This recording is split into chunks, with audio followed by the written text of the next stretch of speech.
And together we stand for what's right again. And together it all just makes our way. And together there is some hope again. And together we're one in the around and down. Now I'm not afraid. After all, you make me cool. I have to say, I am you, you are me. And together we're responsibility. And together we stand for what's right again. And together it all just makes our way. And together there is some hope again. And together we're one and the same. And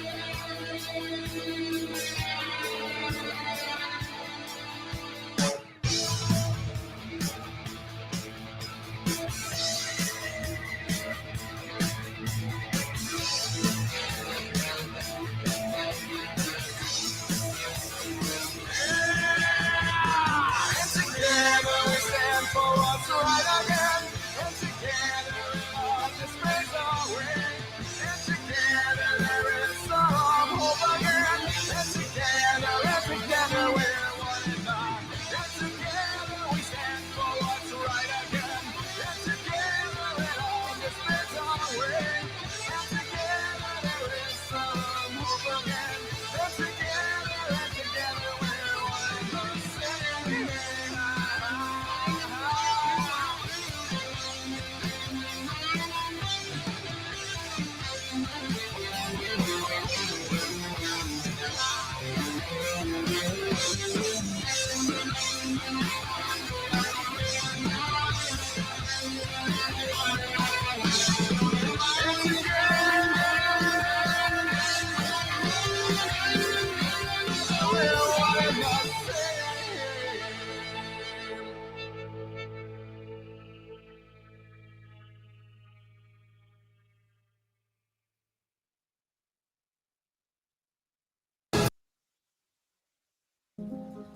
The city's full of secrets, hiding in plain sight. That is, if you know where to look. Lucky for me, I've got an eye for finding the truth. I have sources all over Floor Spark, keeping a lookout for me so I don't miss a beat. I protect my people. I keep their identities confidential and safe. I don't like bullies. I don't like those who would prey on the weak, especially those in power. I like to expose the ugly truths and to see beautiful lies. There are those who would disagree with my methods, but rarely my results. Whatever the truth is, I will find it.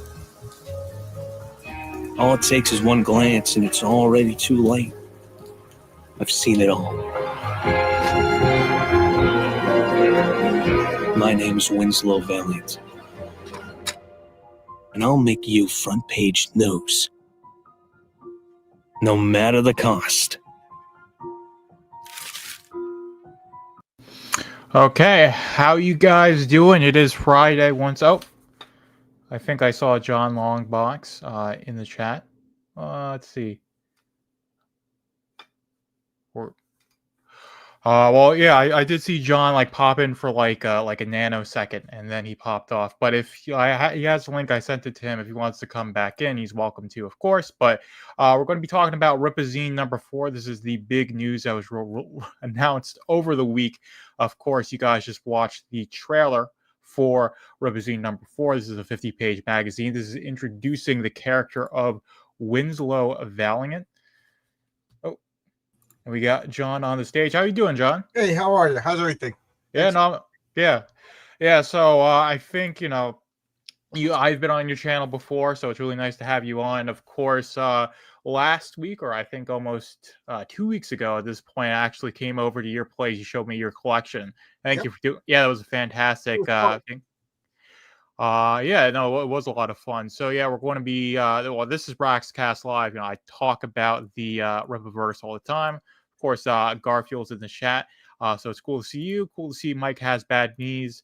We've got let's see, Student of God in the chat. I did post a link on Twitter. I posted it on Send me Substack. my DMs and I'll retweet it. Yeah, I'll do that right now. How you doing, Student of God? How you doing? Yeah, and I put the link to my comic in the private chat. Always got to be shilling. Yeah. Okay, yeah. So we'll definitely go over Heroic Tales #2 because I definitely love the first Heroic Tales. We talked about that quite a bit on. Yeah. No, it was really good. I'm always like I don't, not to say that I find I found it to be bad, but I'm always like, when it's somebody's first comic, I'm always going to be a lot kinder to somebody, because you got like Marvel or DC, and they're putting out absolute garbage. Well, these companies been around. Like my grandmother was reading Superman comics in the 30s. So like DC has this obligation to actually know what they're doing. When Marvel puts out a comic, I think you should hold it to a higher standard than me. But not that I'm saying you should give me a free pass either. But people gave Rip a easier pass on his first comic. Now, are you improving every issue? I'm going to say Rip is improving with every issue. I famously had a problem with ISOM #1, but I'm not a detractor or a hater. You know what I mean? I just think that there's room for improvement. I think he's improving. Alpha Core was tremendous improvement.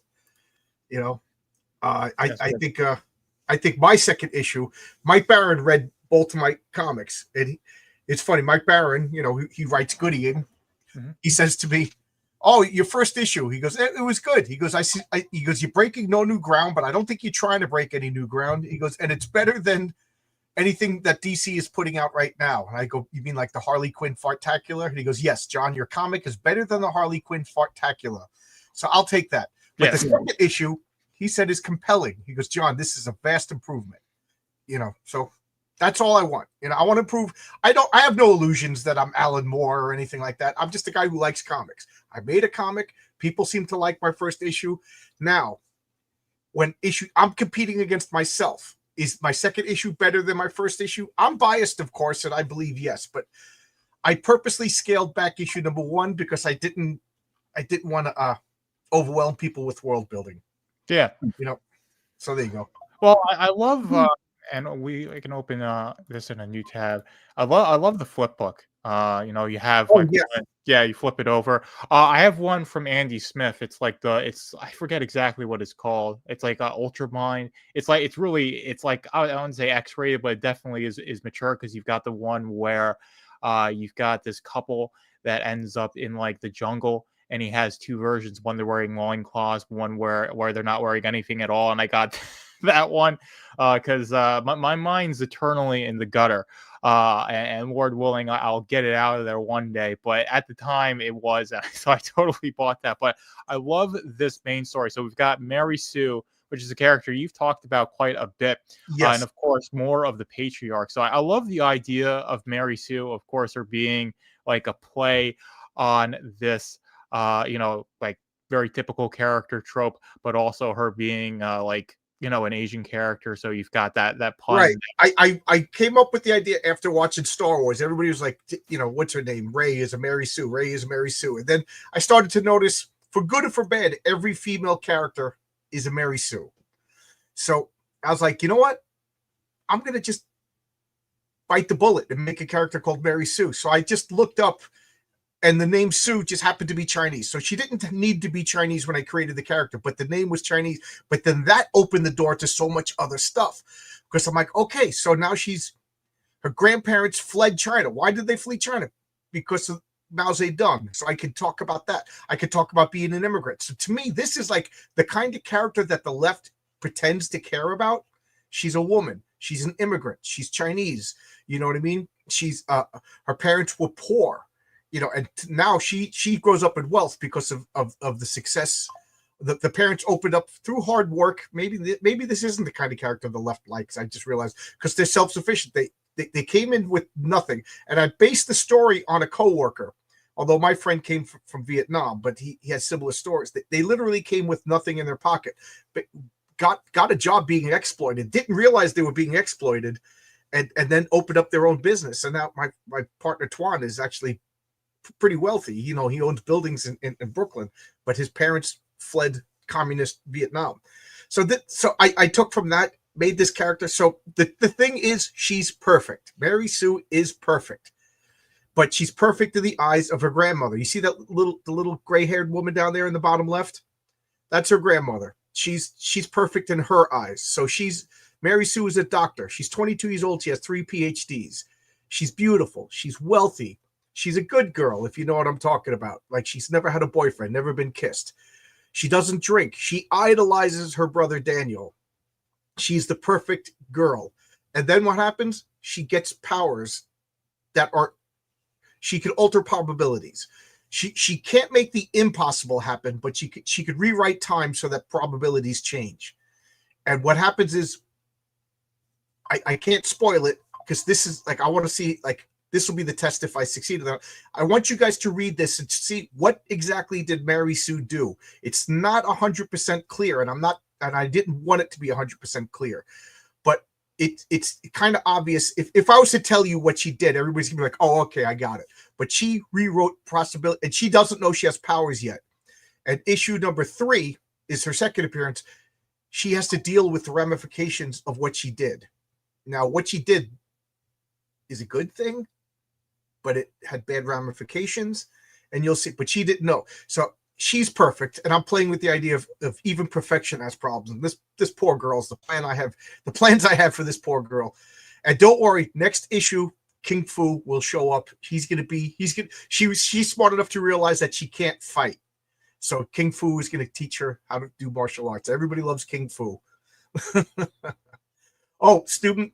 So I see. Do you mind if I answer these questions? I mean, it's your show. Yeah. No problem. Yeah, go right ahead.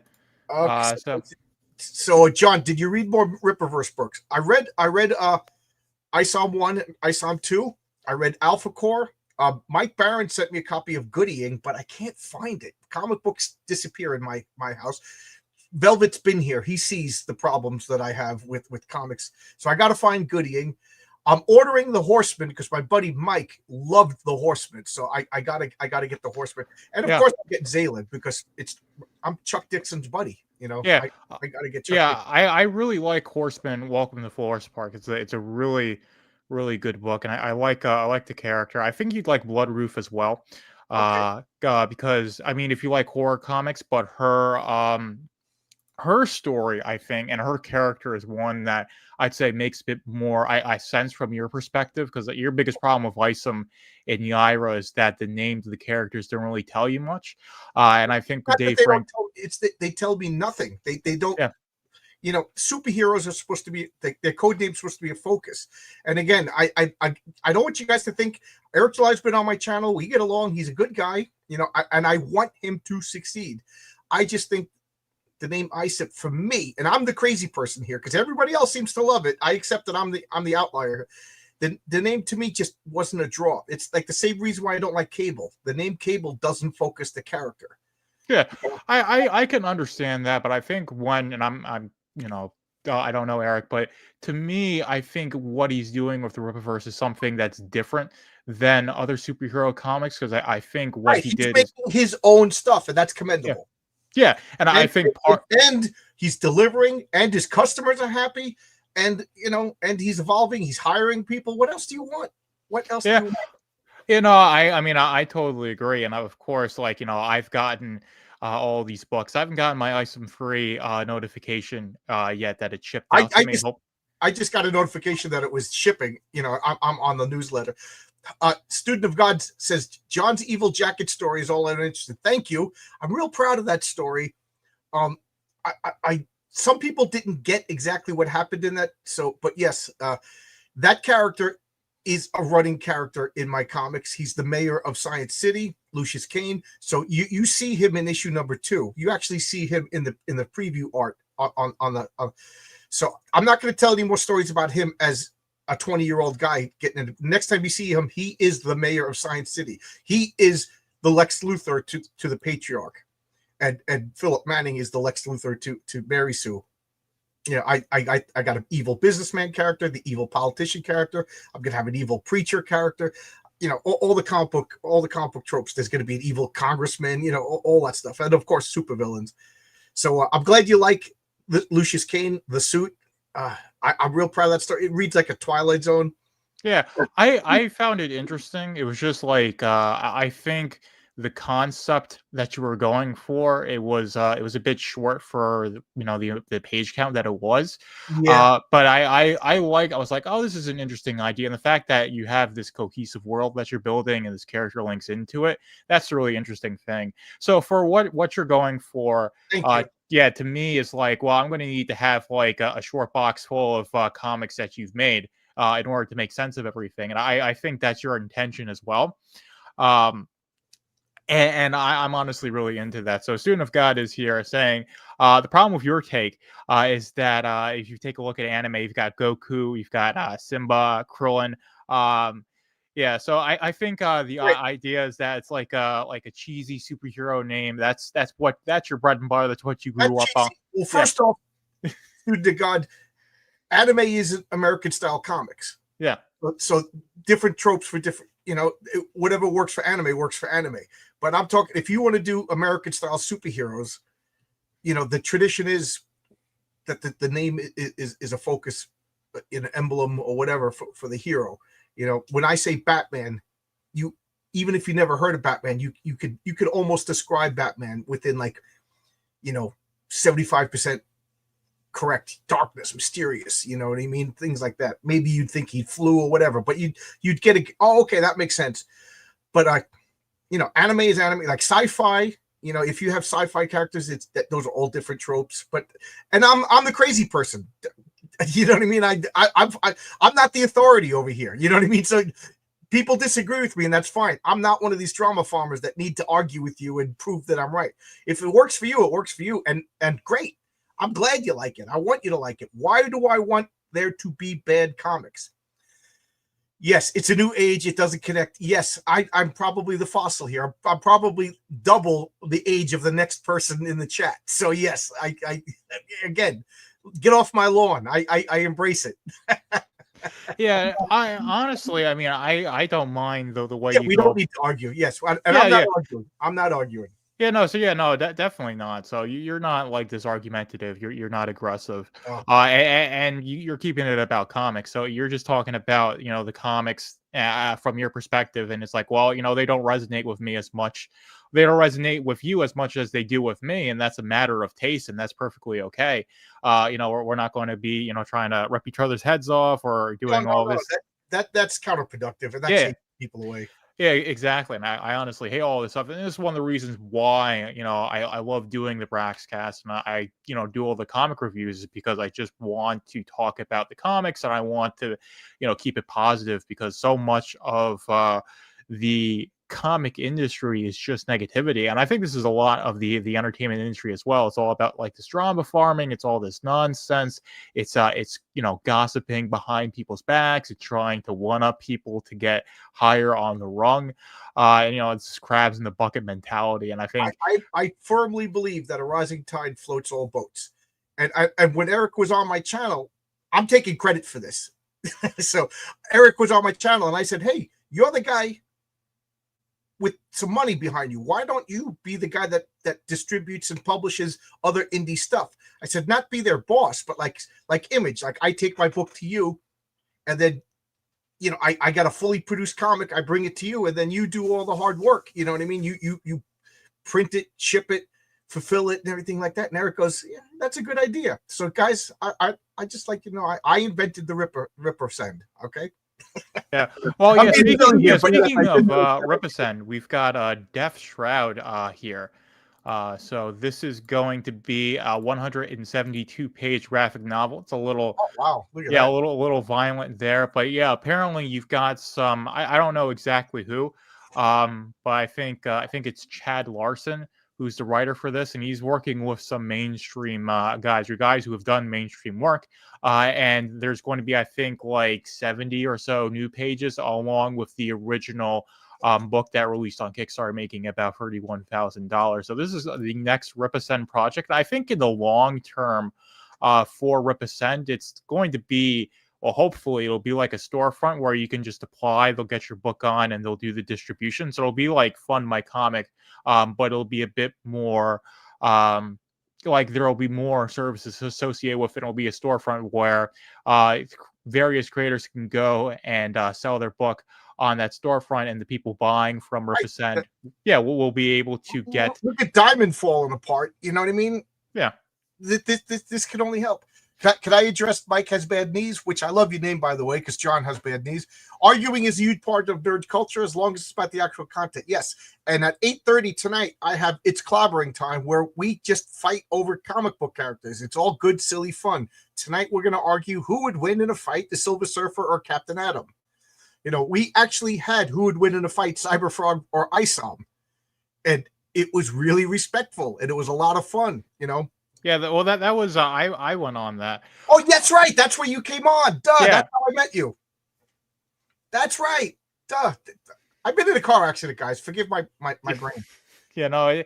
It's all good. So I went on that one. I was like, well, most of these characters, since I'm a total newbie, you were very nice. You came on and you were very knowledgeable, and you picked your side, and I forget who took the other side, and it was a fun argument. It was, Yeah, well, for me, I was like, I had a bunch of takes on it. For me, with like Isom versus Cyberfrog, is like, does he have the connection to Kelsin? And I just got Dark Harvest in today, so I'm gonna read and review that eventually. So I mean, I do like Cyberfrog. It's just it takes so long between releases, and I don't think Ethan's the best writer. He's a good artist. Like, I like his art. Some people don't, but I think he's fantastic. I got to give credit where credit is due. I love his art, and that's what drew me to him. And I do like Cyberfrog, but the problem is 5 years between issue is not a sustainable business model. Yeah. Well, and in terms of like being able to get into and enjoy the story, it's just like, if I'm waiting years between issues, it's not enough for me to get invested. And it's not like every single issue is so solidly written and structured that it justifies it. Especially with I think I talked about it I reviewed Cyberfrog Direct Planet. I probably ought to review Blood Honey as well. Read that, and I'll be good on my Cyberfrog reviews until, I don't know, the 2040s, right? But I guess there were, like, some like writing like errors in terms of just like the way the characterization was done and the way some of the plot was structured. That was like, well, this isn't as solidly written where I'm so invested in the story that I'd be willing to wait 2, 3, 5 years, however long it takes for Cyberfrog 3 to come out. And then, of course, there's Cyberfrog 4, and there's the whole story, because there's all this, stuff he wants with the Cyberfrog universe, because you've got the modern day, like starting in 2018. You've got the stuff that happened in the 90s. Of course, you have the old comics that came out in the 90s. So he started coming out like a couple of years before I was born in 98. And he was trying to integrate the 90s events with this modern timeline. And I think it's just too slow, and it's a bit too disjointed for me to be like, this is a solid IP that I want to be invested in. But that's my take on Cyberfrog. Yeah. But we got other side of the fence saying, I guess, in response to Mike has bad knees, that you guys don't know how to do that, to keep it about the content. And if I've ever said anything that was uncouth or insulting, I apologize for that. But I do try to keep everything I talk about. I try, and I fail. I failed today. I engaged with somebody I shouldn't have engaged with. You know what I mean? I try. I don't claim to be perfect. Yeah. Well, I mean, for you personally, you've had some very insulting things thrown your way. So I think it's a bit more justified for you to feel this way. I've had like very little, because I've been in this, for over a year, and very few people have actually come to me and said like insulting things or try to make things. It was Chris Bacon did lampoon my Great War Separation review, but that's like the closest I've come to being on their radar solidly. But I've been able to keep out of the drama. But the part of it is that like I don't have much of an audience. So I'm a bit under the radar. So the people who do once you hit a certain point, the audience comes at you. And I'm still small. My YouTube channel has less than 2,000 subscribers. My first comic I only sold I only had 300 backers. This one I have less than half of that, so I'm nobody big. And already every once in a while I'll just see somebody that I've never seen before just take a shot at me. And I used to fight back. And then I realized once you're defending yourself, you've already lost. These people don't want receipts. They want drama. They want clicks. They want a reaction. And then they clip what you say, they put it on their YouTube channel and make fun of you. Doesn't matter. They'll say some guy said something really horrible about me that I'm not going to repeat. And I just bit my, I complained to my wife, I complained to my friends, but I did not say anything. And now these people, they just ignore me. You know what I mean? Because that's all they want. And then your name gets associated with the horrible thing that they said about you. You know what I mean? And it doesn't matter if it's true or not. I mean, look at the politicians. You know what I mean? They all lie about each other, and then if you like Trump, doesn't matter what Biden says, and if you like Biden, it doesn't matter what Trump says. You know what I mean? So don't get involved in it. Just talk about whether Captain Adam can fight Silver Surfer. Yeah, no, I totally agree with that. Let's see, and let's see. Mike has bad news is saying I have your versus streams before. I was just lurking. I lurk in a lot of different streams. Cool. Yeah, come on in. No, hello, Mike. Yeah, most people do, but for me, I'd love to get into more of the clobbering time episodes. It's just like I said, I don't know about like Captain Adam, Solar Surfer. I watched those Fantastic Four movies that came out like in the early 2000s when I was a kid. But that's my experience with the character. Like I said, I need to really read up to be more involved in this. But we should try and keep this about the Rippaverse, because this is I'm sorry, I dragged you screaming. Oh yeah, no, it's all good. I think part of this is also to talk about comics as well. But like the Braxcast is supposed to be Rippaverse focused, but the big news today, or not today, this week, is the fourth issue of the Rippazine. So every single issue of the Rippazine has had a short story. So one had Salvage, which I really loved. That was Bart Sears and Eric July, and that was fantastic. Second issue was Saoirse with Caden White and Eric July writing. The third issue was Dirty Deeds, which was Carol Brown and Evan Scale. People absolutely love that. We have Edwin Boyette in the chat who said Zalon is a solid read. He also loved Dirty Deeds. He talked about it the week it was fulfilled. And we were like just nerding out about it. It was such a good story that Caro and Evan did. And this fourth issue is Catch and Kill. So if you guys read the third issue of the Rippazine, you had the Catch and Kill, and it was this one page where there were a bunch of post-it notes, and these post-it notes had information about various characters in the Rippaverse, and now we know who wrote those post-it notes and whose whiteboard it was. It was none other than Winslow Valiant, who is the writer for the Florist Park Star. He's an investigative reporter, and this short story, which is probably going to be around 16 pages or so, is going to introduce us to this character. And I forget who's doing the art, but we've got Jen and Sylvia Saska are the writers for this, and we've got Sebastian Garcia and João or Hao Canola, if I'm saying that correctly, who's coloring the story. And this art looks absolutely fantastic. So I don't know what you think of this, but this looks pretty cool to me, and I'm just interested in this character. Is going to give us more insight into what the Rippaverse is. We got Zay Comics in the chat, and of course, we'll go and show. He's got the Lost Pages there. I did see that one in person. I got the big one, and of course, I liked the Lost Pages. It was a nice collection of short stories. Pretty interesting. It's the first time. Well, not the first time. It's one of the times I actually got jealous when I saw somebody else's character. The People is such a great character. He's a street level vigilante. The People. That is brilliant, Zaid. Brilliant. That is a perfect name that describes the character. The People. for a vigilante, that is awesome. Oh. I'm just messing with the, let's see. So we got the full screen layout there. That's solo layout. Exit solo layout. Let's see. Yeah, so we got that there. I'm just trying to, you can get that there. Okay. Oh yeah, here we go. Okay, I'm getting the hang of StreamYards a little bit, one day at a time. Eh, But yeah, so I'm just really interested in this. I guess Winslow Valiant. Of course, you've got. I mean, this is an $8 magazine, so most people just opt for just buying the magazine in and of itself. But you already got 1,000 books sold, $20,000 in sales, and this is going to have previews of Yaira Free, the first issue of Horseman #1. So after Welcome to Florist Park, the fans responded that so well. That book made like $800,000.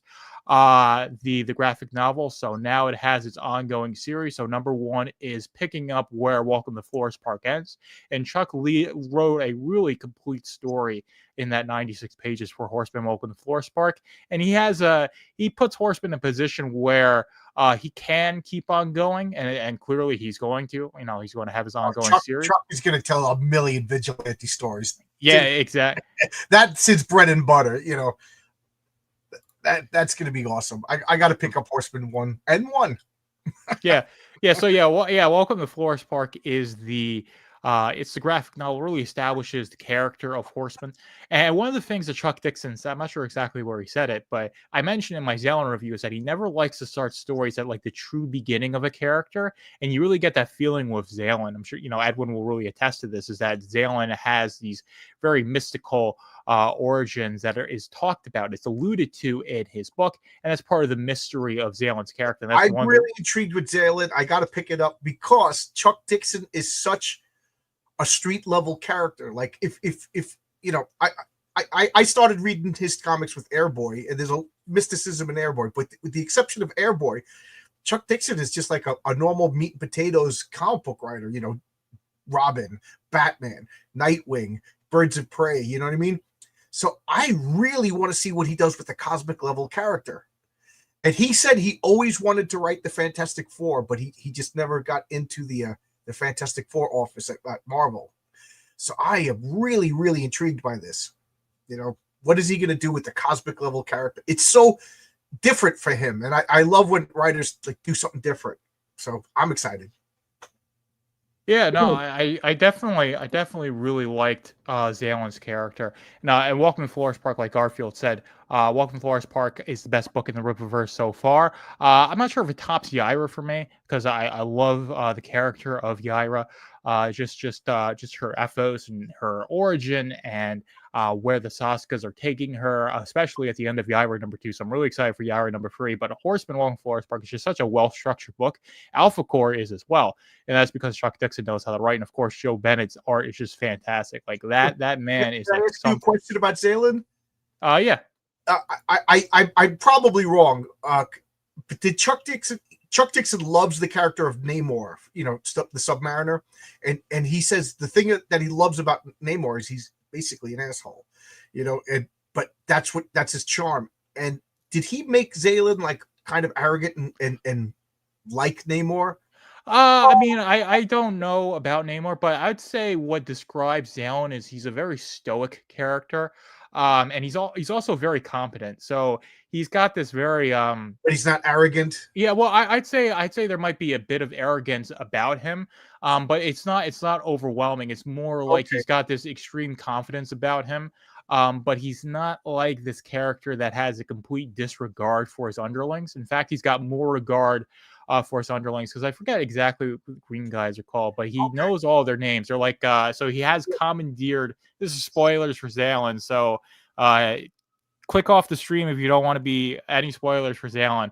But he commandeers the ship, and the crew that runs the ship are like these green alien guys, and he knows all their names and he acknowledges them by name.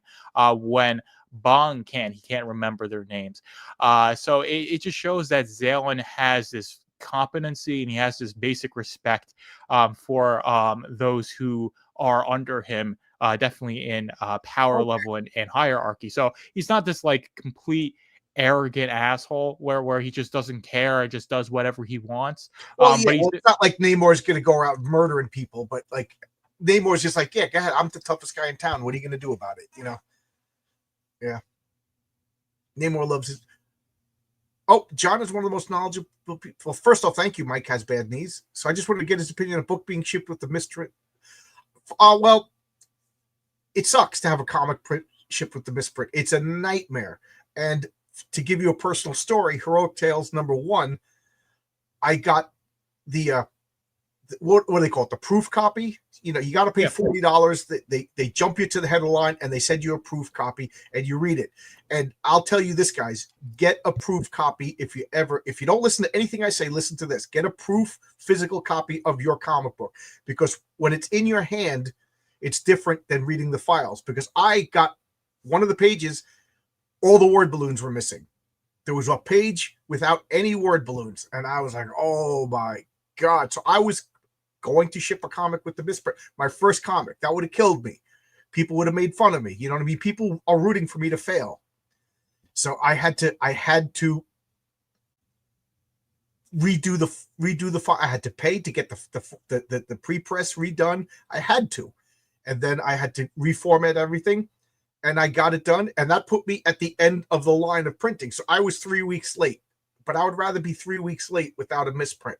Now, does this answer your question about Zalen? I can't speak to that because I don't know what the misprint is.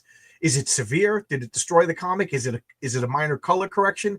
Are pages backwards? Are pages? I don't know what it is. But you wanna not have a misprint.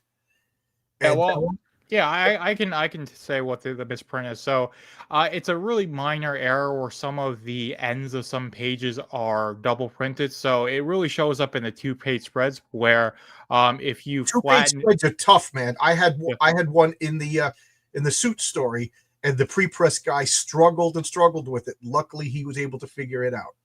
So yeah. So it was this really minor error, and Eric talked about. They said that they had caught it. They went to their pre-press guys, and they said they would take care of it, and it ended up not being like that. Of course, if you do have one of those copies of Zalen, you can get a refund, and they're offering 60% off to anybody, regardless of refund status. So I still haven't used it yet, but one of my Rippaverse orders will get 60% off because I have the Zalen book. Yeah, but it's a really minor issue to me that when I read it, I got it on like a Sunday, and I'm reading Zale, and I'm just so immersed in the story. I'm really just wowed by the art, because Joe Bennett's art, colored by Marcos Martins in this story, is just so fantastic that just really draws you in. And I'm not like looking at the comic to like pick out like every little issue and just be like, oh well, I found like this one thing that's wrong, because I read tons of comics, or not the most, but I've read a lot of indie comics. The internet age has made everybody just and plus these factional wars just made it really, really insane, because Marvel Comics, there was a misprint all the time. If you really pay attention, you can almost find a typo in every comic. I don't know how many times Jack Kirby drew Reed Richards with 2 left hands or 2 left feet. You know what I mean? And we just looked at it and went like, oh, and kept on going. Yeah. Now it's, oh my God, it's clutching at pearls. These people really don't care. They just want ammunition to attack. Yeah. So my advice to anybody, Eric July himself, and Eric July doesn't need my advice. I know I'm nobody. But if something like that does arise, just say, oh my God, I'm sorry. I'm going to make it good. I'm going to make it, you know what I mean? And that's it. Just be humble. Hey, we got Genuine Comics. Dave Brink. Here's another guy who knows how to make comics. This guy comes out with new superhero names every month. And half the time I'm like, Dave. I said I was jealous with Zaid Comics. Dave makes me jealous every week with superhero names. He's so clever. And English isn't even his first language. To the point I sent him notes for characters from 10 years ago to be like, I had the same name. He's so good. He's so good.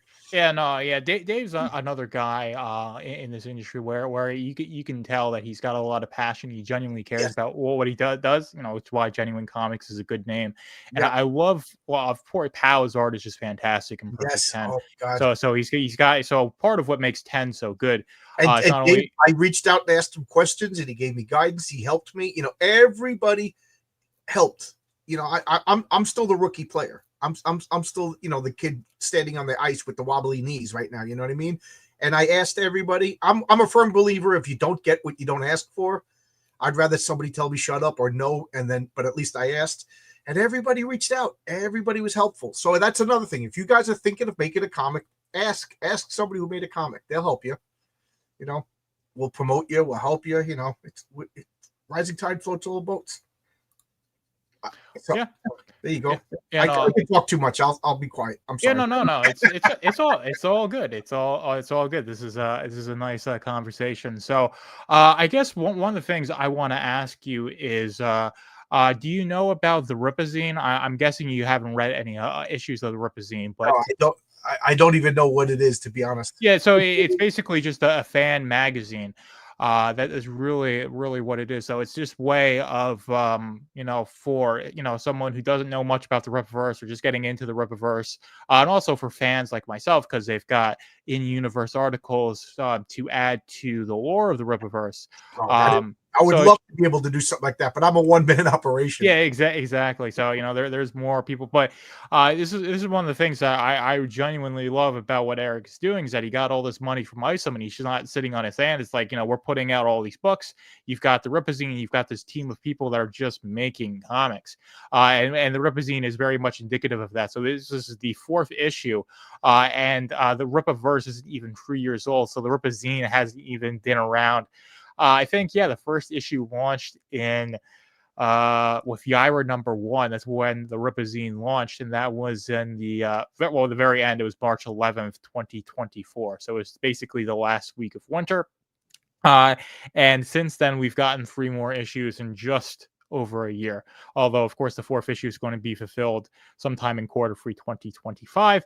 But yeah, I would recommend tacking on a Rippazine order with your next, if you're ordering Horseman or whatever you get, 1, 2, or 3. And reading one of those because it's got previews for the other books, and it's also got these nice in-universe articles as well, so you can get more insight into the Rippaverse. And it's also got the short story, so you've got, like I said, every Rippazine so far has had a short story, and I think they're going to continue that going forward.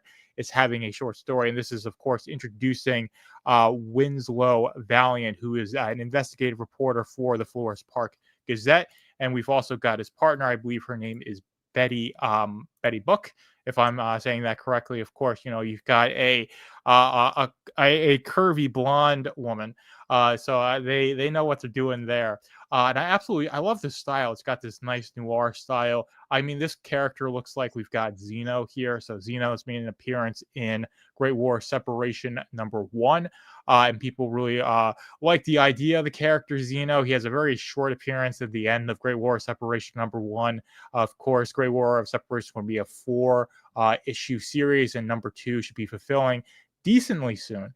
So I'll be really excited to get Great War Separation #2.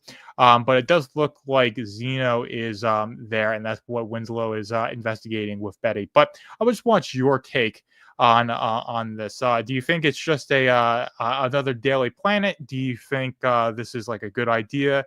Let's see. Yeah, it's a spoiler magazine with sampler stories of all the books. That is. I think.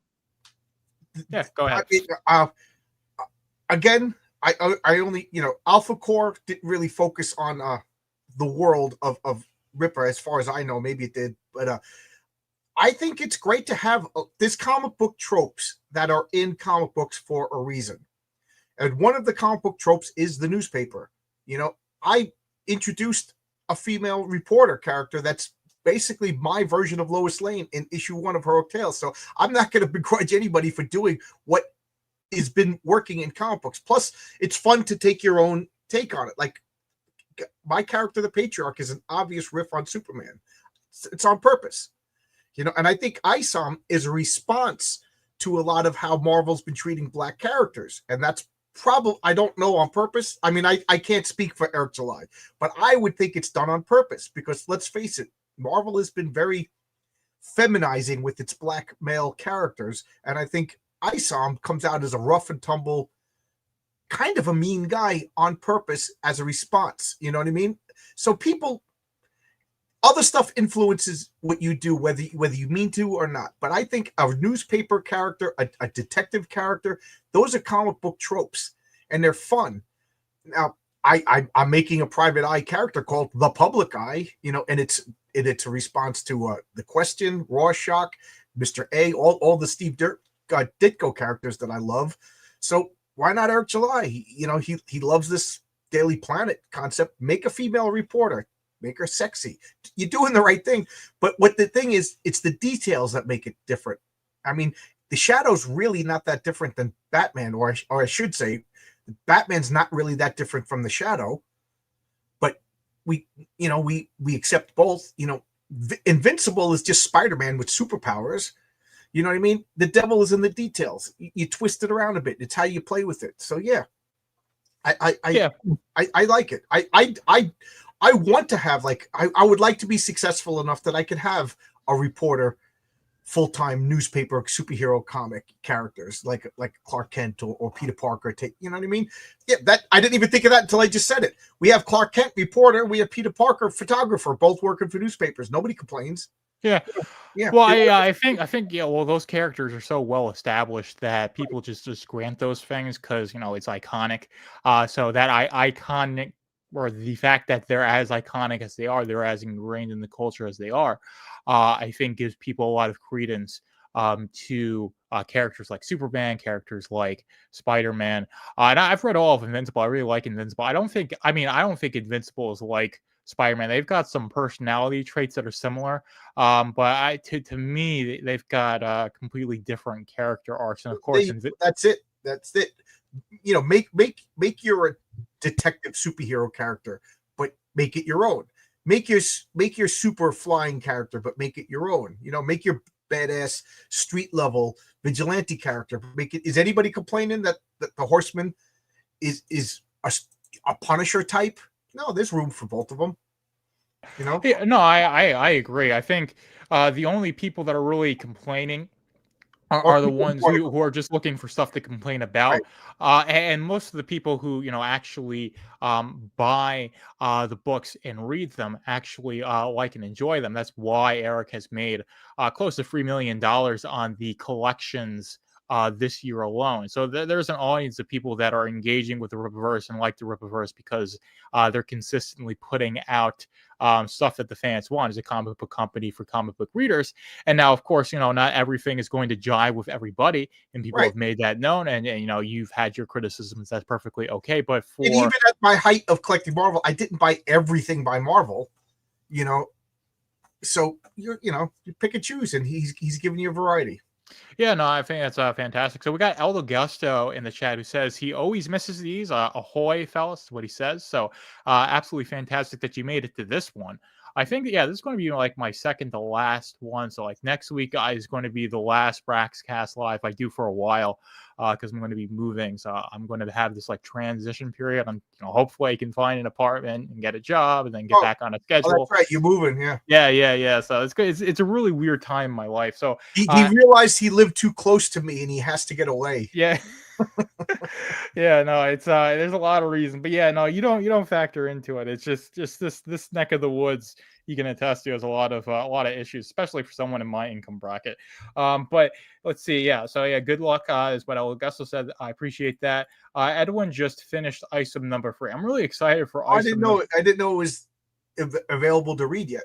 No, it's been it started fulfillment on the 28th, so I didn't get my shipment notification, so hopefully I get it, I get it shipped out to me. I'm not sure, I haven't seen a shipment notification to buy at this time, so maybe first thing on Monday, but whatever. I'll get it sometime next week. I'll read and review. It'll probably be like the last review I ever do here.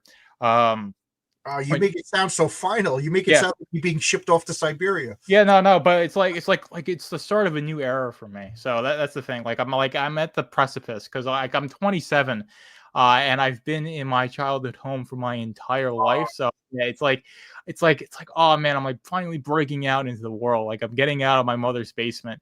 I'm actually doing something with my life. So it's exciting, but it's also a bit nerve wracking. So that's one of the reasons why I feel like this, but. Anyway, Isom is what launched Rippaverse, and I do really like Isom 1 and Isom 2, even though Isom 1 is a bit disjointed because Eric used Isom 1 as his launching pad for the Rippaverse rather than it solely being a story about Isom. He had a wider scope when writing Isom focused a little bit more in on Isom's story. Of course, you've got Bloodroof and Gooding that are introduced in Isom #2. I think he did that quite well. And of course, you've got Larry Shungite and Lincoln Eusebio, who's head the CEO of Projexis, who's got a pretty big role in Yaira, the company Projexis, because Sally Rodell is Yaira's alter ego, and she works for Projexis. So a lot of what the Ill-Advised arc is doing is less than the is less about Isom as a character himself, and more along the lines of introducing the Rippaverse to the readers. And some people might find that to be like a bit too wide of a scope. That's the I think that's one of the things that people get on Isom about, and I think it's fair. But to me, I really jived with it. And I liked the way Isom 1 was structured for the most part. Yeah, especially You're the fan. You're the fan. Yeah, especially with how when Isom has the first encounter with Darren, and then Santuan throws him out, and he crashes right into Yaira, and they're fighting. It's a really I find it like a really action-packed scene, and Gabe colored it really well. And Sebastian Chang did the recolor in the Trinity Omnibus, and I think his style is really cool as well. Can I chill for a second? Yeah. No, totally. When you were talking about you moving out, I'm making a comic called Eddie is Doomed. It's about a 35-year-old man who lived in his parents' house his whole life. His father retires and decides he's going to move to Florida, and Eddie, comic book collector, now has to move out for the first time, and he can't handle it. That'll be coming out, art by Tonic Mole and Oscar Carreno. So look for Eddie is Doomed. I'll share some art with you if you don't mind. No. I'll find it while you're talking. Yeah. So let's see. El Gusto is saying that I sound like I'm 48. I thought it was a compliment for me. Yeah. I mean, if you're talking about John, then yeah, that's a compliment. But I guess for me, I don't know.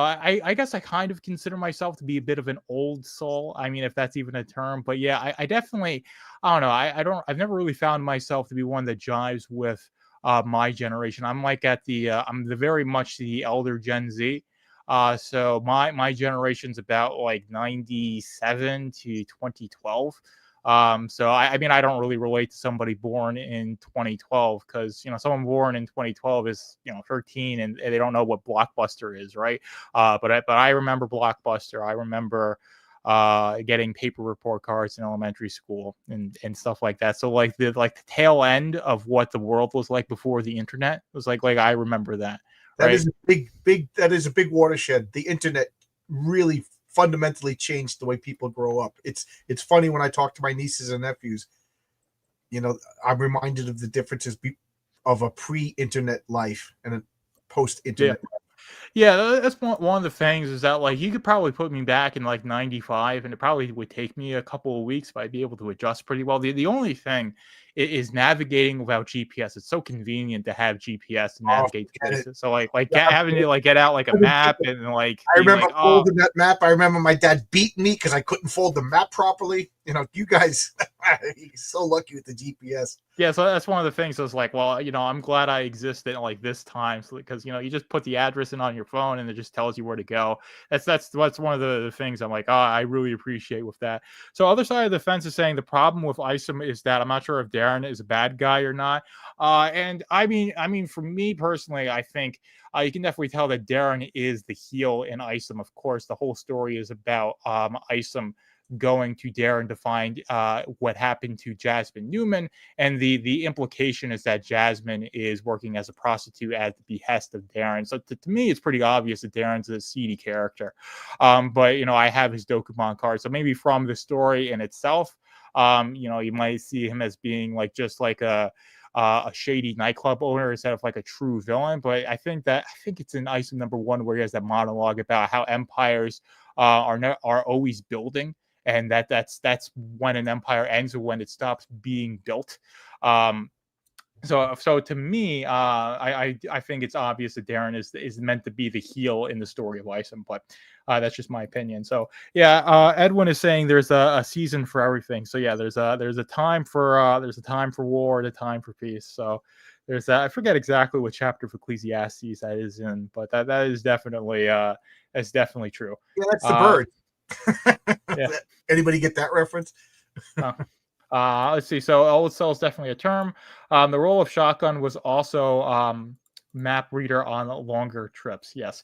And I know. Oh, so you got. I'll drive you navigate. Yeah, that's an old expression that people don't use anymore, right? Oh yeah. So let's see. I gotta remove that. There we go. And we'll go and put this in this full screen layout so you can zoom in this on there. Is page 1 of Eddie is Doomed. This is the comic book within the comic book that Eddie has to move out of his parents' house. His life is changing. He goes down to the comic book store and he finds there's a new. This is set 1985, so there's no internet.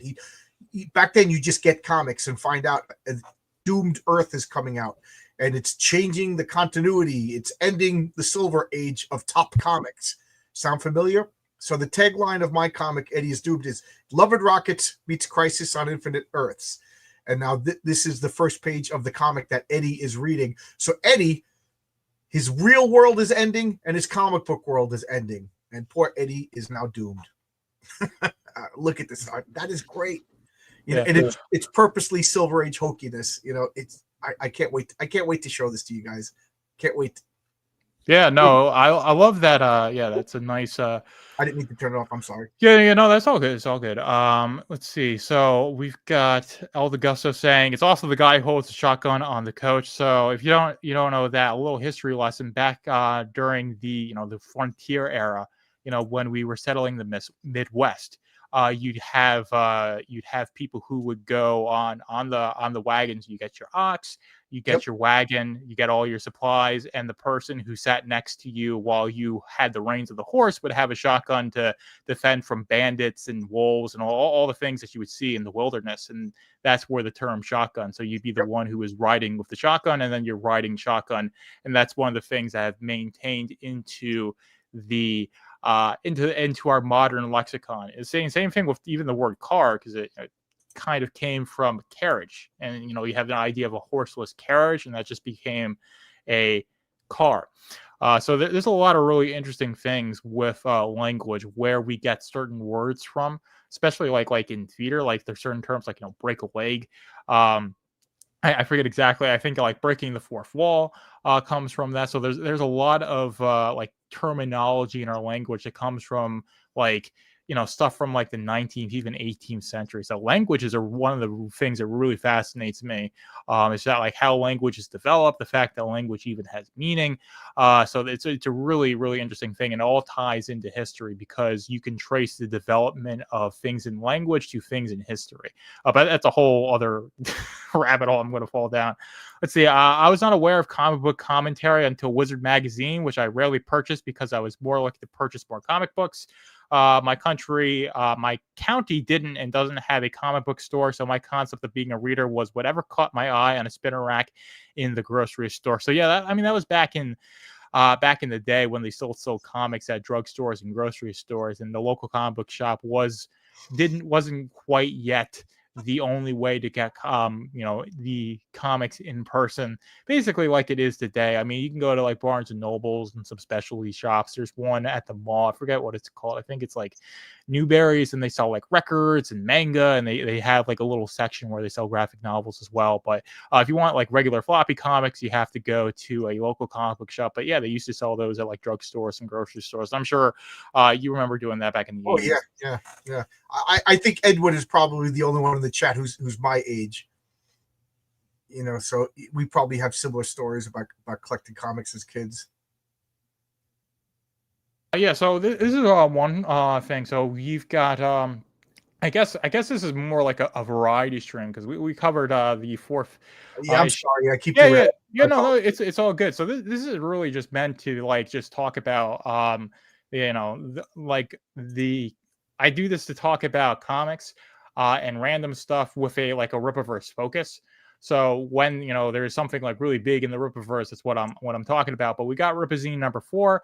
We talked about that. We covered that. I played the trailer. So we covered like all the news that's related to the Rippaverse for this week. And the thing is that they're doing so much stuff at the Rippaverse that it's like, oh, Rippazine 4 comes out, and while that's cool and interesting, it's not even like the biggest thing that's happened for the Rippaverse. And that's one of the things I love. But Student of God wanted me to talk about this. This is Mike Millars or Millers. I can never say his name correctly. Mike Miller, yeah, Mike Miller. Because you've got the A, and I reviewed the first 2 issues of Vatican City. Vatican City 3 is coming out next month, and I'll get that access to that digitally. And I could probably do a review on that while I'm looking for a place for my laptop. But this is already made $50,000. This is Mark Miller with John Romita Jr., who's done a lot of stuff in the comic industry with Marvel, I think. And I know that his father, John Romita Sr., has a pretty legendary these are the top 2 guys in comics. Like, exactly. Like Mark Miller is probably the most successful guy in comics next to Stan Lee, and John Romita Jr. was born into comics. His father, John Romita Sr., he took over the Amazing Spider-Man with issue 39, I believe it was, when Steve Ditko left, and then John Romita Sr. stayed until he retired. He was the art director for Marvel. So he was just a Marvel institution, and then John Romita Jr. just was, born into Marvel Comics. He's done a legendary runs on Daredevil, Spider-Man, Captain America. He went to DC and did a run on Batman for a little while, but he's just he also co-created a Kick-Ass with Mark Miller. And if I may again promote myself, he's going to be on my channel next Wednesday at 7 p.m. Eastern Standard Time. I think it's the first time John Romita Jr. ever came on YouTube and talked with somebody. Yeah, no, I saw that. So that's a really cool. I'm excited. Yeah, no, that's how I felt when I got to interview Chuck Dixon. I was like, wow, I'm really starstruck because Chuck Dixon came on my channel the first time. I was like, duh. Yeah. So I got to talk to him about all the stuff he does with the Rippaverse, or all the stuff he was doing at the time. Cool. With the Rippaverse, and it was pretty cool. It's like a 40-ish minute interview. That was the 50th episode of the Braxcast. It's probably that's cool. Chuck is such a cool guy, man. Yeah. So it was really, really cool that he took the time to do that. And I show it's like, hey, here's like Alpha Core, here's Great War Separation, here's Zalen, and he just talked about that and his general thoughts on the Rippaverse. That's great. Chuck that was episode 50. So yeah, other side of the fence is saying Newberry Comics, and yes, I think that's exactly what I'm thinking of. And so there's Newberry Comics at the mall, and my sister likes to get records from there, or she likes to collect records because vinyl records have made a comeback, so people collect them for the the novelty of that. But like a record's really expensive. It's like $50 for an LP. No, I got a turntable and I'm like, I'm gonna get records again. And I was like, $40. 10 years ago I was buying records for like $7.99. So this is Psycho Sam. So I really liked Vatican City with Narwhal and Mike Miller. Mike Miller writing, and Mike Miller actually is a Catholic, so it's interesting to see him do a story like Vatican City, where, if you don't know, Vatican City is basically a vampire apocalypse, and the only place that is safe is the Vatican, and the Vatican is also where the vampire queen is buried. So the vampires have to indoctrinate humans to go into the Vatican to recover the vampire queen. And I think the way that Mike Miller is going about it is a really good like he's structuring the story pretty well. And Narwhal is a really cool artist. And he's got this really unique style, and he definitely toned it down for Mark's story. He went with a much more grounded way of drawing, and it really works for Vatican City. But like when he does his own stuff, like Earthbound or Foreign Agent or any thing else that he does, he has this really absurdist style where he's really loose with the lines, where his character designs kind of feel the same a little bit. But He just has such a unique way of drawing and presenting the story to the reader that it isn't really like anything you see in comics, and that's what gives people the draw to his work. And that's the reason why he was able to land his gig with Mark Miller, and it's, doing pretty well. Everything I see from Vatican City is that people, it's selling out at all the LCSs, and people absolutely love it. And I review both issues very positively on that, not on the basis of it being a good comic. Cool. So there is that. Of course, talked about Heroic Tales. And like I said, we've got Rippazine #4 that launched. We have Death Shroud, which is going with Rippascend. That's the next Rippascend project. And of course, Dallas Fan Expo is going on this week. So that is going to be this weekend. So we'll see if we get any big announcements that come out of Dallas Fan Expo. MegaCon, the first MegaCon in February 24th is when Horseman was announced. Horseman Welcome to Flores Park. And that was a really cool announcement. So I'm not sure if we're going to get any big announcement out of Dallas Fan Expo. But if we do, it'll probably happen. I mean, with my luck, it'll happen like the second I upload my Braxcast tomorrow. So that's the decent chance that's what will happen. So El DeGusto is saying Romita won him over as a kid reading him in Spider-Man. I can imagine. He's saying Miller is a genuinely enthusiastic comic creator. He loves his work. He's the closest we have to Stan Lee right now. He generally loves comics. He's going around preaching comics, talking comics. He's super successful, so he doesn't need the money. He's doing it because he loves it, and he's doing his talk show. He's going to come back on my channel in 2 weeks. He's letting Ramita go first, and then he's going to follow up. He doesn't have to come on my channel. He just likes talking comics. He told me that. He goes, I love talking just comics with you. This is a guy who just loves comics. He doesn't get involved in nonsense. He doesn't get involved in drama, And then he went and he picked like an obscure guy like Narwhal Per Berg and gave him work because he likes different things and experimenting. He's just a cool guy. Logic Finest is here. How you doing, Logic? No, it's nice to see Logic Finest in the chat who's saying he loved Romita Sr. on Spider-Man, but was never a fan of Junior as his style wasn't his cup of tea. That is fair. And then hope everybody is doing fantastic. Hope you're doing fantastic as well. We've been streaming for over an hour now. You came in right at the beginning. We've been having a fantastic conversation. Yeah, I pontificate. I apologize. No, I love that. I love having somebody else on stream to play off of. So it's a comfort, right? To have somebody that can talk, you get immediate reaction. Yeah, exactly. Because like when you're live streaming by yourself and you just got like a couple messages coming in the chat, it's like it's hard to like be a presenter, especially for I imagine you're introverted as well, so it's hard to be like a showman, which is what you have to be if you want to make streaming entertaining. I talk. I'm that guy that talks to strangers in the elevator. Yeah. Okay. Yeah. So I guess I was making a bit of an assumption, but I'm a very introverted person, so I don't like to be much of a presence. But when you make videos, when you do streaming, you have to really put like you can't have dead air, dead air is death, and then you wait for comments and nobody's comment, so you don't know what to say. Then you start wondering if the camera is even working. So it's always good to have somebody else there to help you riff. No, I wholeheartely agree. So let's see here. Logic is saying that you're Logic, thank you. So it's a very nice compliment. But with Rippaverse, the biggest thing was the 4th issue of the Rippazine. Of course, another thing is that Horseman, I guess I should mention this, Horseman #1 is closing. Its pre-order is closing. So you'll still be able to get the book after the pre-order ends tonight. But if you want any of the like cover A or cover B, these are the limited covers. This is Mike. This is Miller's cover. So Mike S. Miller did a cover for the Rippaverse, and this is Horseman cover B. This is one of the retro covers. So this is one of the things that a lot of the fans have really gravitated towards with the Rippaverse is their retro covers. So they've gotten into this format where most books have 4 covers. Cover D is the mass print, and cover B is usually the retro cover. And I think it's a really good format to get into. with there, or just having 4 covers and one of them being the retro cover, and you see it's usually the foil and embossed cover.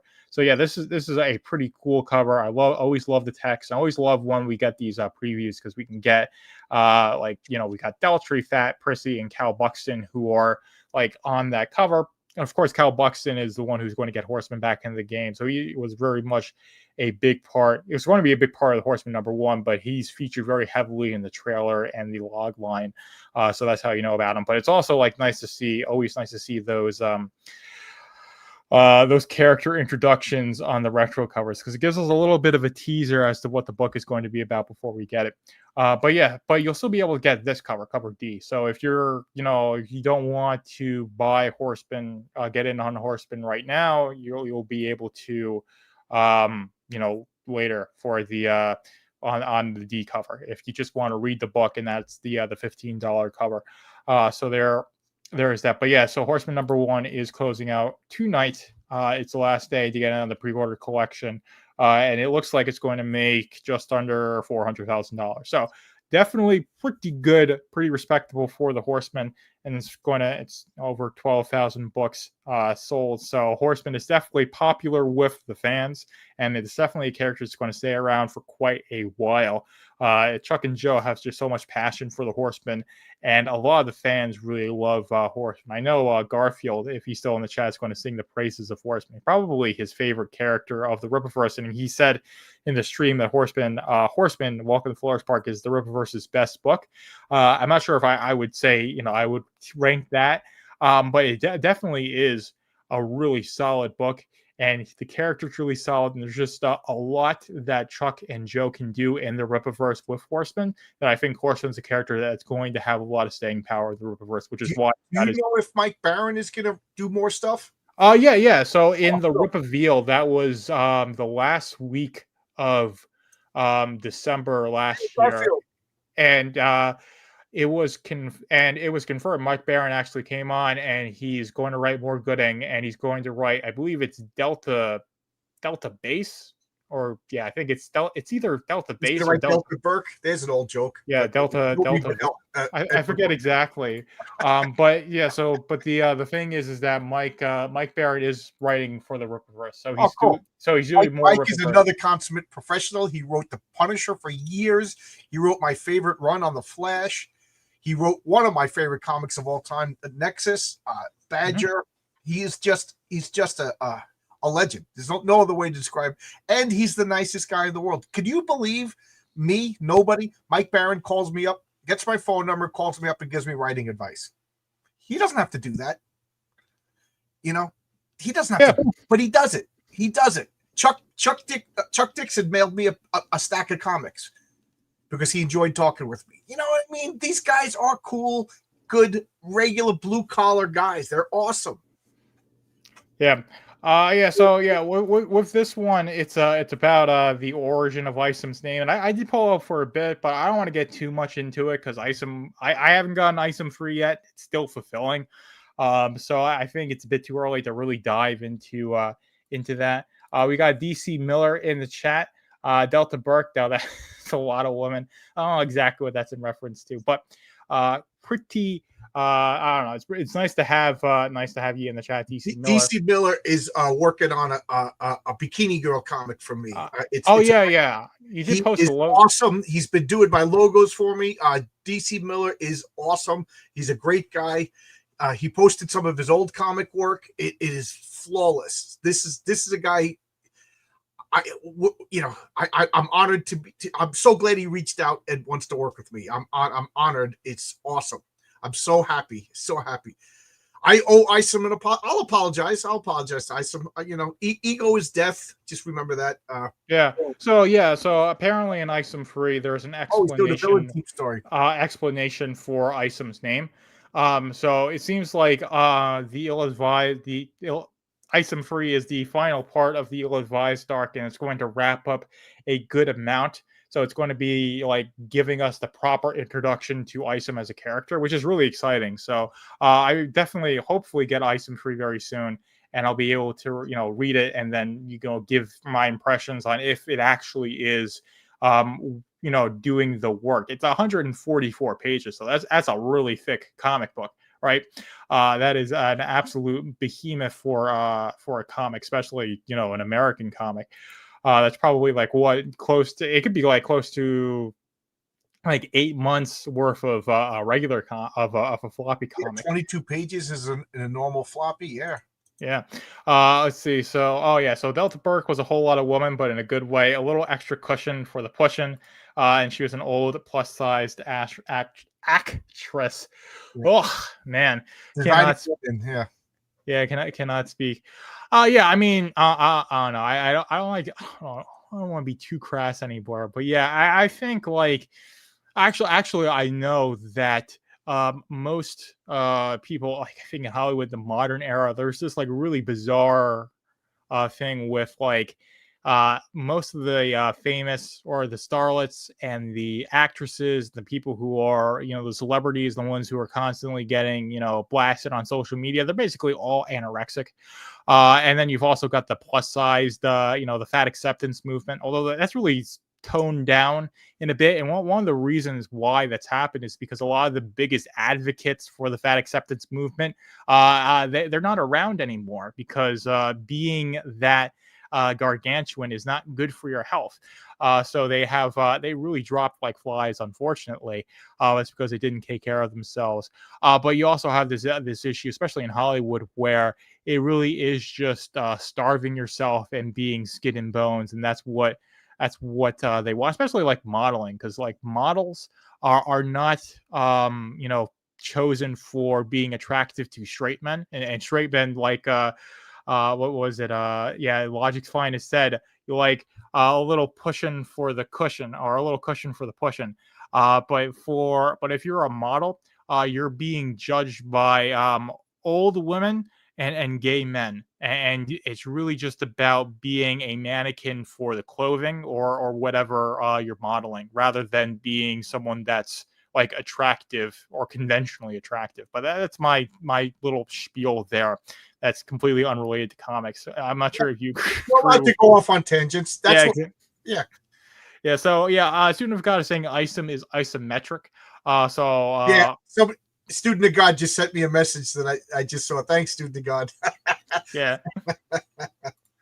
Yeah, so Logic Finest is saying Delta Burke wasn't fat, just a little plus size. Think 80s version, Ashley Graham, a little extra cushion for the pushing. Yeah, I mean, I'm not familiar with her specifically, but I'm familiar with the body type.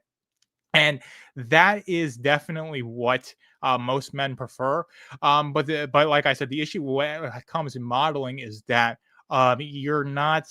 It's not like, oh, you're being picked to model something on the basis of whether or not like men will find you attractive. It's more or less, are you going to be a good mannequin for the modeling industry? And of course for acting, it's like, can you fit like this specific like archetype that we want to fit you into? Can we market you correctly? And that's a and as it goes with like the music industry as well, because that's where Ariana Grande is in. And if you've seen like her, I guess, development over the years, like you can tell that she's like really frail looking. And I would definitely think part of that is it's an eating disorder, especially like so many women have eating disorders. It's a very common thing, unfortunately. A lot of this has to do with all the really whack expectations that exist in media. And then the lefties come out and say, we're against this, we want to change this, but they just introduce a whole new set of expectations, or try to predicate everything on taking down expectations, that it just warps people's reality even more, and they do even more extreme things. But that is another tangent. So I thought I was bad. So I kept the comic book related. Exactly. So so that's why I'm not getting. Bravo! I love it. That's why I'm not getting on your case, John, because like I said, this is just a fun space. Now let's go off on the DMV. Who hates the Department of Motor Vehicles? Oh yeah, I hate the DMV.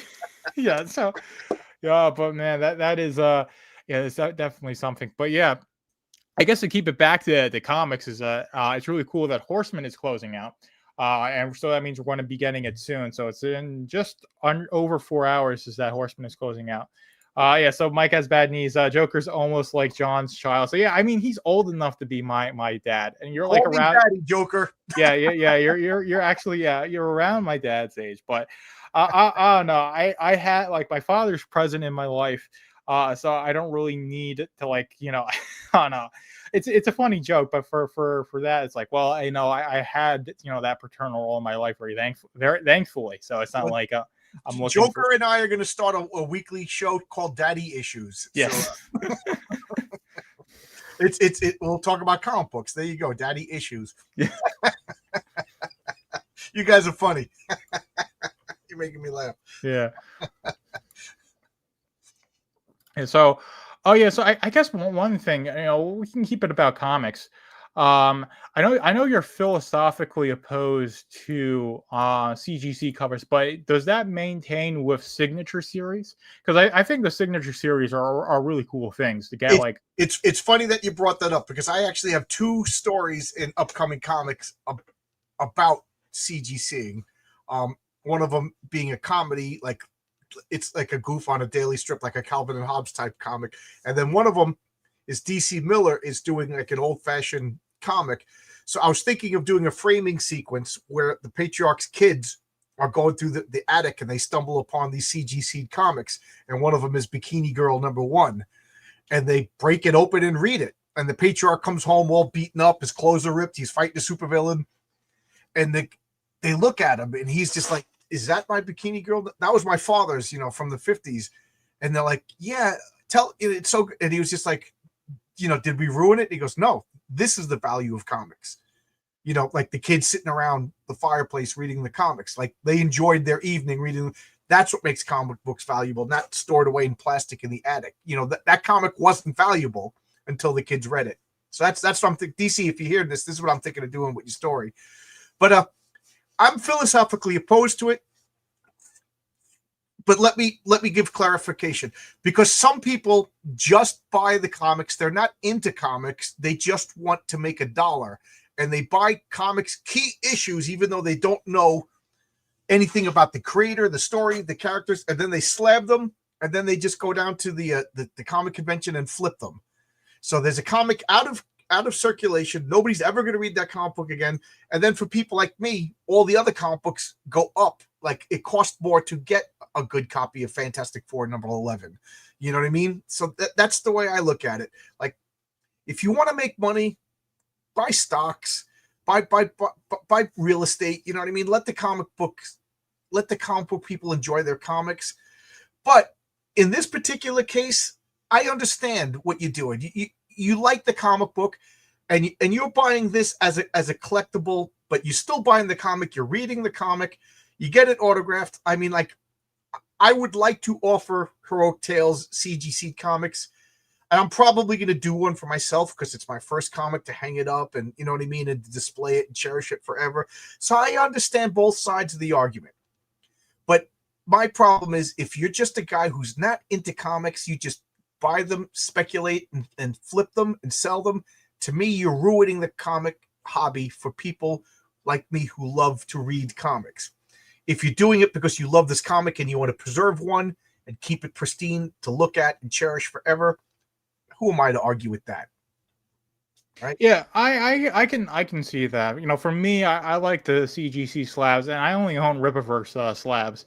I'm not like super interested in taking like all I like collecting and trying to flip with these old comics. And I agree with you more. Like these comics from like the 90s and older ones, like the desire is more to read them, and a lot of value from comics is in the fact that it's a story.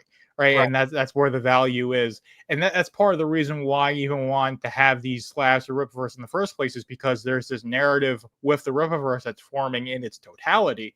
I'm invested in that, and I want to have those collectibles, and I think they're cool things to own. But it's only predicated on the fact that I find them interesting as a story. So that's where the value is for me. It's not in like, oh, I get a bunch of golden slabs, I can go to a con and I can make a couple hundred, maybe $1,000 or so flipping these. It's more or less like, well, I'm a fan of these stories, and I get to own a little piece of history, especially with the Golden Slaps, right, where they're signed by the writer. So I got a bunch of books signed by Chuck Dixon and the Saska sisters. I just think that's really cool.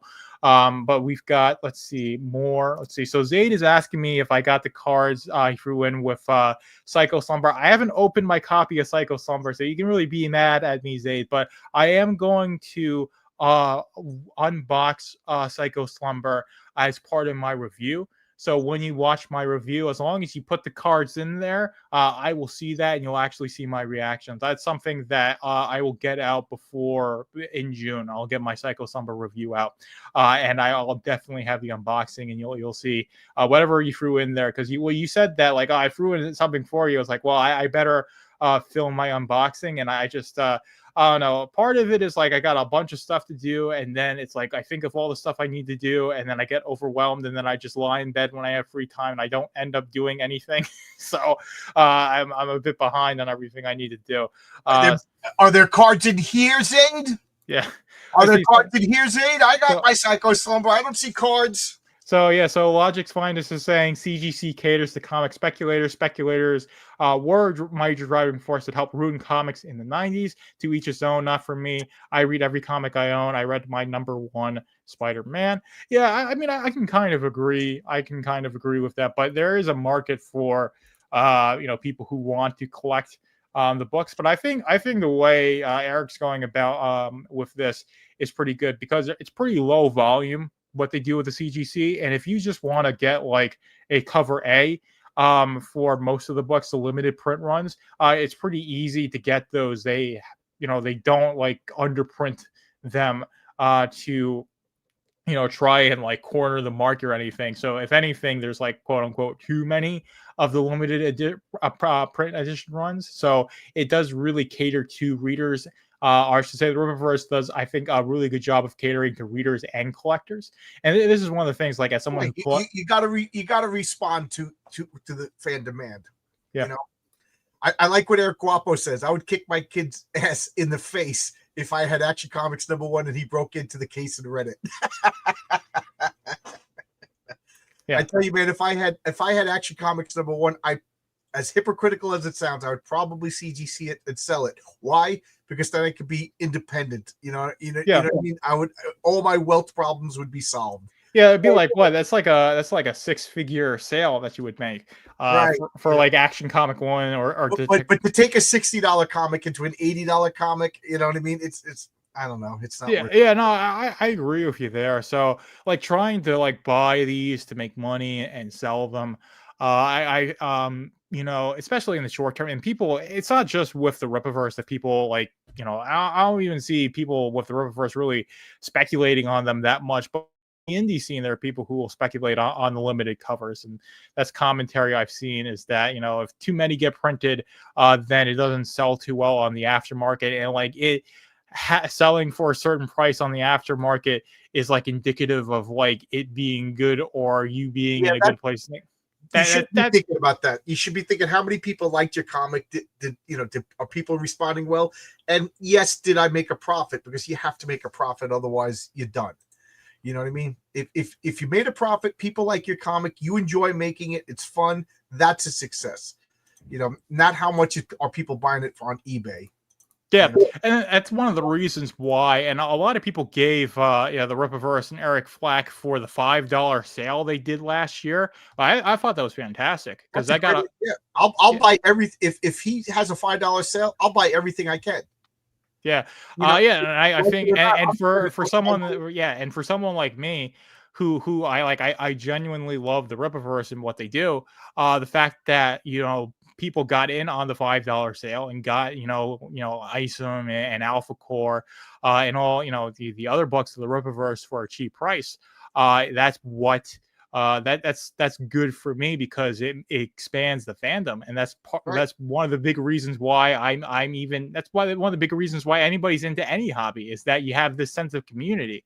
And if you make the barrier for entry, or at least the financial barrier for entry, lower, that's a fantastic thing. And that's one of the things I had a comment, because I wrote a 4,000 word article called Rippaverse Apologetics, where all the narratives are surrounding the Rippaverse. I really presented them, and then I gave my, I guess my take on why I thought they're wrong. And one of the comments I got was one of the guys who bought some of the books from the $5 sale, or one of them ended up liking them and got a bunch of them. I haven't heard exactly what that was, but anyway, the point is that people were trying to construe that as like, oh, this is a bad thing, this is ruining the value, but like a lot of the value, having a sale a bad thing. yeah.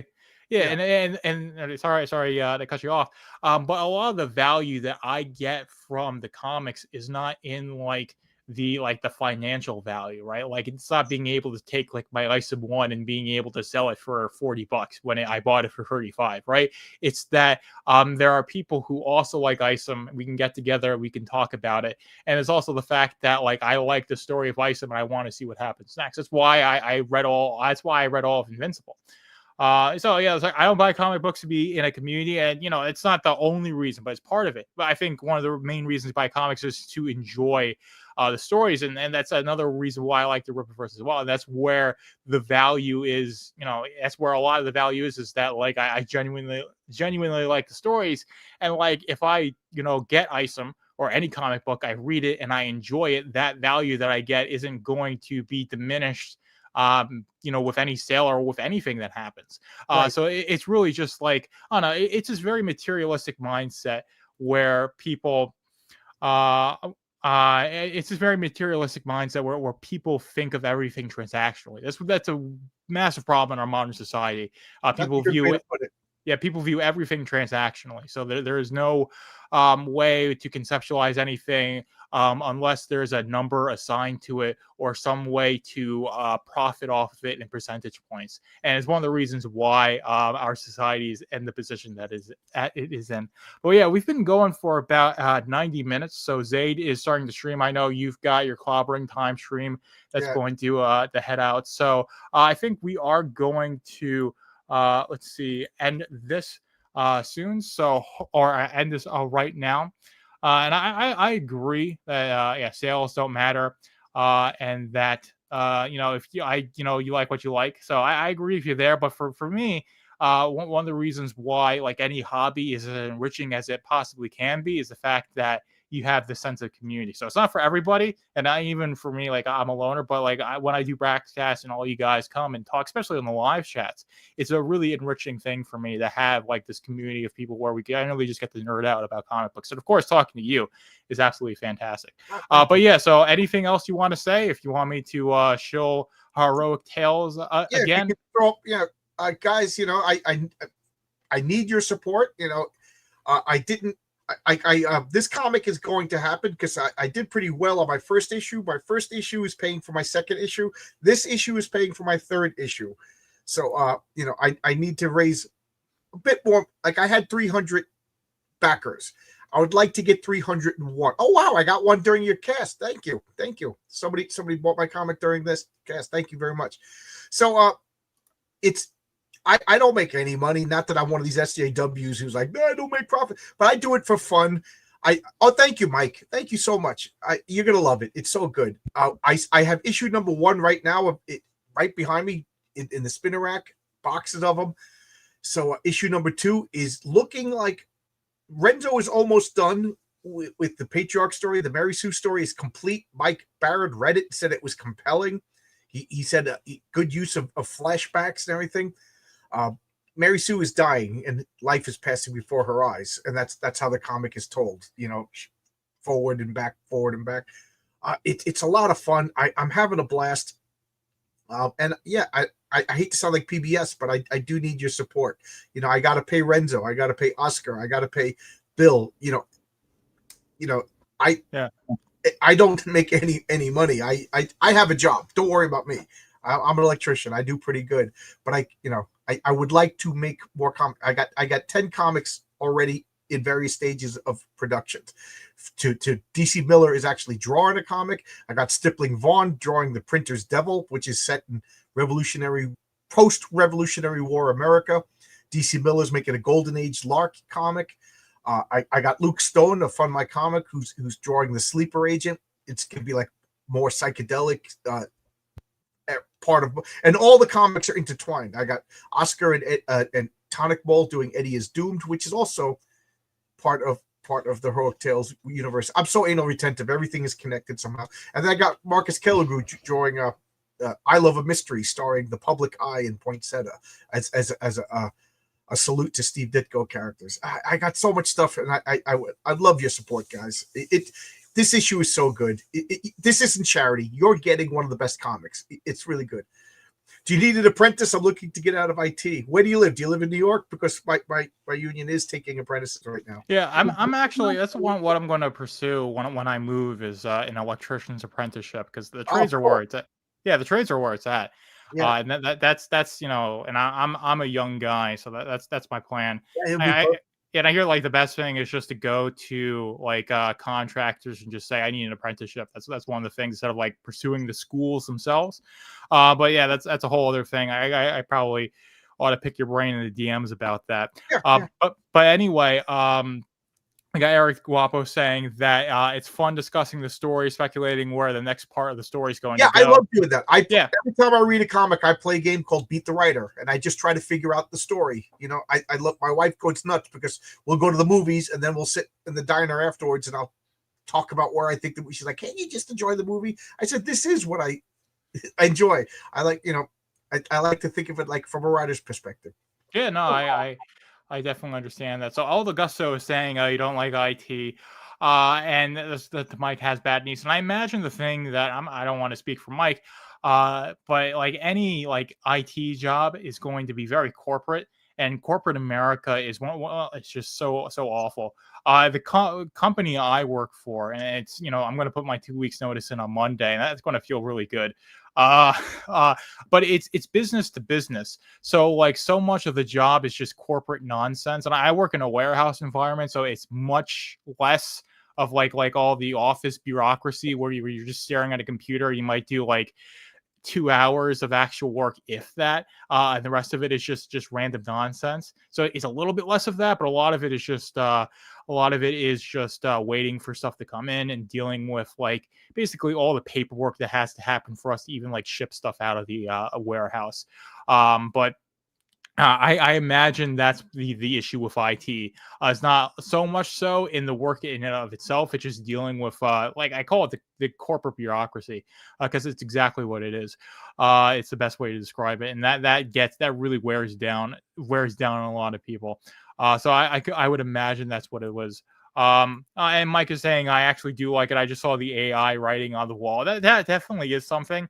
I'm not sure how much of a threat AI is going to be in the short term, but like in the medium to long term, there definitely is going to be a fundamental change in the job market. I mean, once again, and especially for people who are a bit younger than me, the ones who are just entering into the workforce. I mean, a lot of them are going to be really up it without a paddle, especially in tech, because tech really overhired in the COVID era, and then they had to let a lot of people go, and they're not really looking to get people who are entry level in. So the job market's an absolute mess, but that's a whole other discussion. So anyway, that's like the end of that there. Zaid is starting to stream, so let's see if I can get Zaid's channel. But if you've got anything else to say, say it now, or forever hold your peace.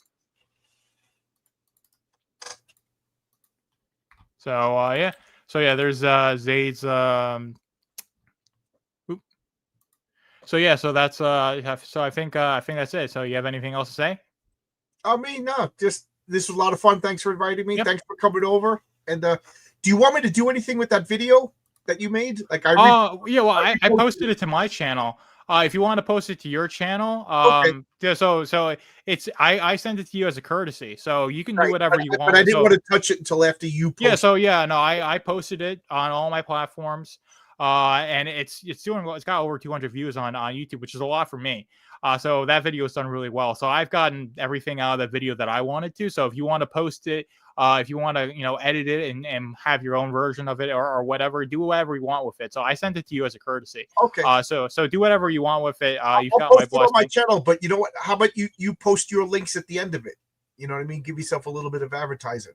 Yeah, so I can I'll DM you my my link tree, and you can put that in the description of the video. There you go. Perfect. I want. Yes, but yeah, that is that's it. So yeah, we're off. We are off for this week. Thank you for streaming with me, John. This is an absolutely fantastic, even though there were so many tangents, but still a great show. But we are ending it now. Okay. And come Okay. on.